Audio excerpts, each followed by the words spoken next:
Fender well's off. I think there's another bolt somewhere. Oh, duh. There. Big bastard. Unbelievable. Now it's out. I got the intake off. I separated the throttle body from it. Got the exhaust off. Now I'm just trying to decide what I want to do for an exhaust. I want to keep this exhaust manifold or use the turbo one off the car, because I could just do a little loop right here and bring it up, but then there's a big exhaust. I was thinking I might cut this off and then flip it. Well, it'd be flipped like that, but I don't know if the ports will line up, so. And there's cracks on this, so I feel like my best bet is take it off and then weld up the cracks. At the very least, I feel like I'd have to cut this off and straighten it out since it goes down. Unless I got it really tight, like 180, and brought it right here, and then used the power steering bracket to hold the turbo. I got that off too, just because I took the pump off. So there's no real reason to keep that. But yeah, this is where I'm at right now. Got the intake on. Got the turbo just set in there for looks, because I took a picture. Because, you know, gotta flex on people.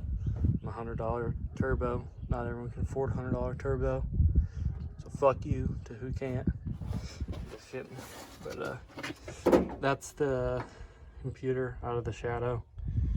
And my intake, turbo exhaust manifold, which might work if I cut the flange off the other turbo and this fucker's not up there all the way. If I do that, take the flange off and then put the flange for that, the T3, T4 flange on that turbo, and I think that might work. But then we also run into the control arm coming up and hitting it over here, so there's gotta be enough room for it to clear this and clear this. So that's how much room we're working with. Which seems like a lot. It's really not that much, because there's still some like compression in the suspension. So it can go like another, oh fuck, god damn it, I'm a retard.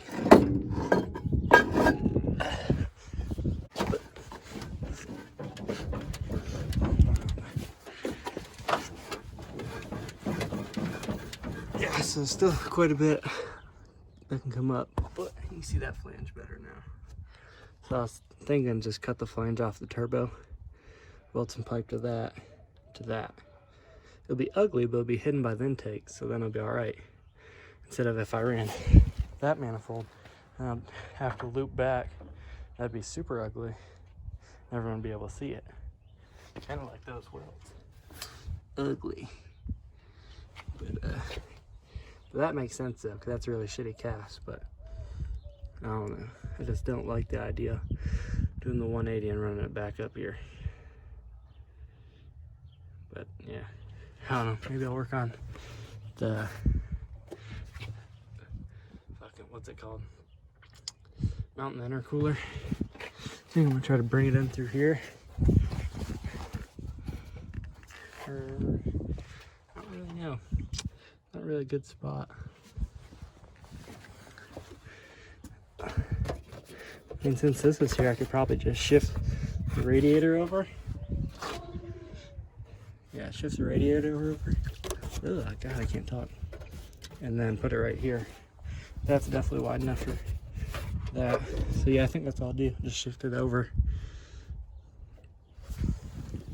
I can just run the bolts through there. So it'd raise it up a little bit.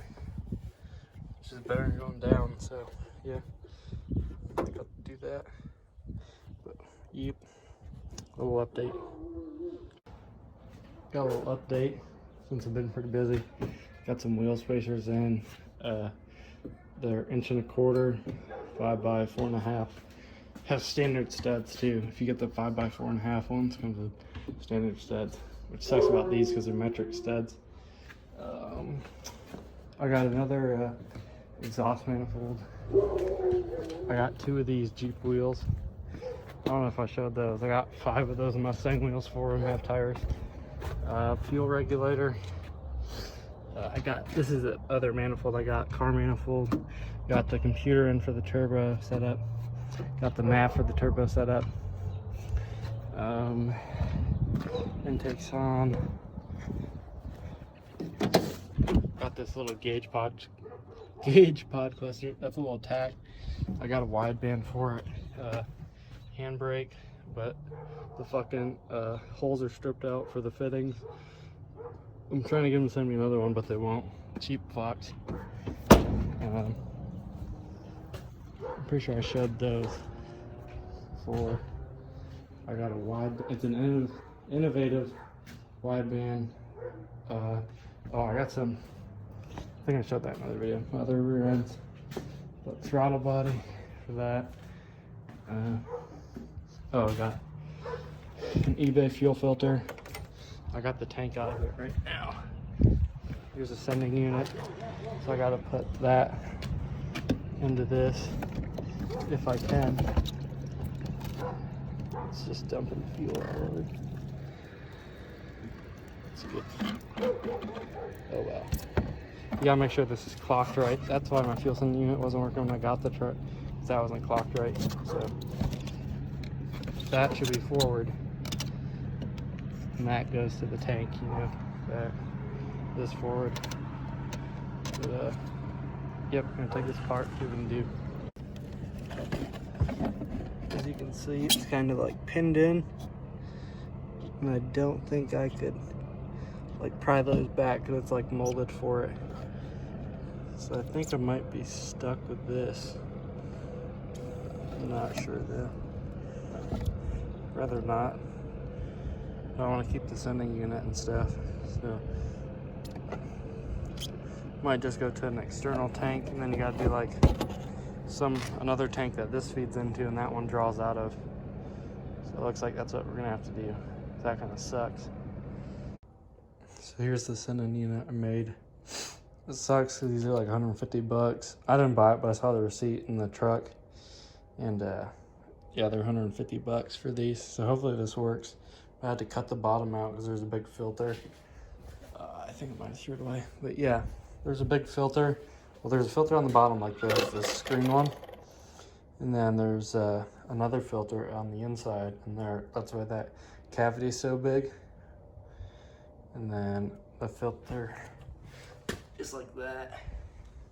But these are TBI, so they're like 7 PSI or probably like a 10 PSI pump. And then I just have that one pressed in where those tangs are. You can see the tangs up in there. And then just held in with like mechanics wire. So hopefully it works. I mean, it's pretty ghetto looking, but I'm trying to keep it cheap. I don't want to put a fuel cell on it because it's a pain in the ass. And like, didn't want to do the second tank bullshit. But what sucks is now you can see the float levels behind that, so it'll never get empty in it.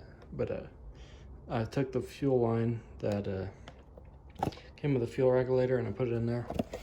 It's supposed to have like some movement, but it's pretty stiff, so hopefully it fits in the tank. But we'll see. See how it does. And we're gonna go give her a try right now. Everything back on. Well, except for the vent for the, what's it called? The fucking fuel filler. But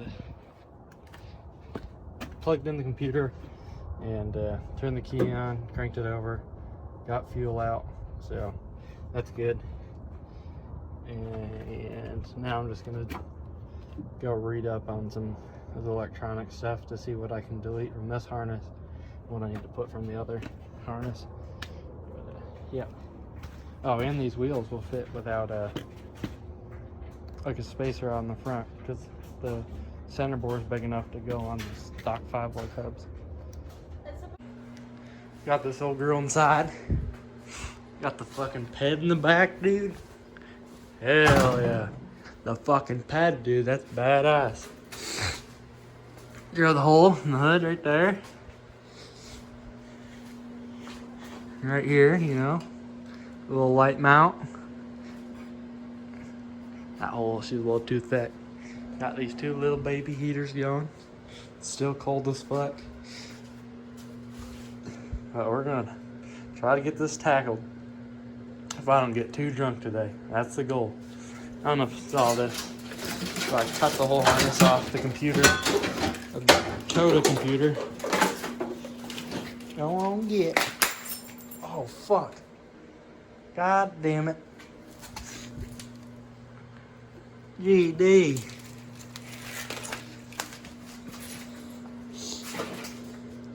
Inside, too. The one time she comes inside. But, yep. Let's get after her, Dale.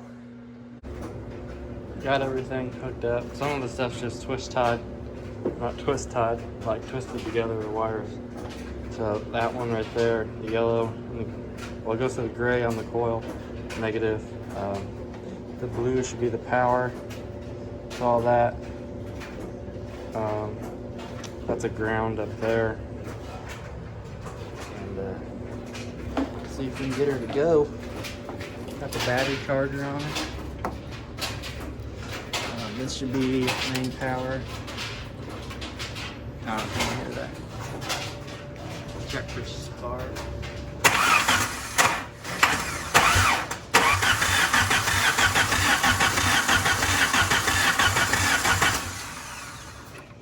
Doesn't look like we're getting anything.